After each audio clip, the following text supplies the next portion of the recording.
sa mga walang air filter dyan sa kanilang mga unit, so ganito yung mangyayari sa total body nyo mga lods, ano. Yan o, napakapal na alikabok. So tatanggalin natin yung mga alikabok dito sa loob. So, makikita nyo kung gaano siya karumi. So ayan mga lods, oh. Yan. So ganito mangyayari sa mga motor nyo pag nag-open TV kayo mga lods, oh. Yan.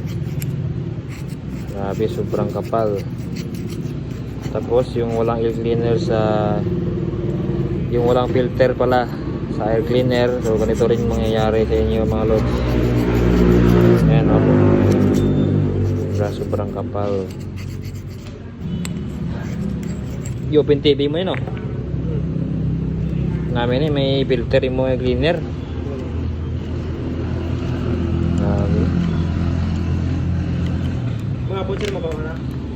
Hapon. A few moments later. So ayan mga lods, tapos na tayo maglinis ng total body. So ayan, malinis na yung loob niya. So ikukumpara natin yung hindi pa siya nalinisan, ano. So napakarumi. So ayan, malinis na malinis. Ayan. Ito rin yung kanyang total body. So ito yung kanyang manifold, then total body niya.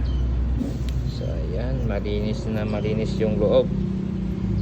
So pagpasensyahan nyo yung labas niya mga lods, ay hindi talaga tatanggal yung sa labas niya na rumi, ano. So sa loob lang yung tinanggal natin, kasi kahit ibabad mo to ng carb cleaner, hindi yan matatanggal ng carb cleaner yung kalawang dito. Yan. So yan, malinis na malinis. Yan.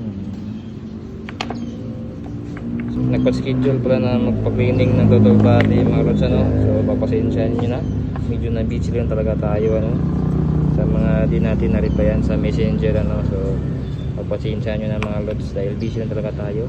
So soon baka maka-reply din ako sa inyo, schedule natin yung mga unit nyo. So yun lang muna i-share natin mga lods. So dapat kung mag-open total body kayo, dapat malalim yung bulsa nyo, ano. Pag nasira yung parts, siyempre gastusan talaga, ano. So ayan, so ito para lang to sa mga malalim ang bulsa, kaya nag-open total body. Alright, peace out mga lods.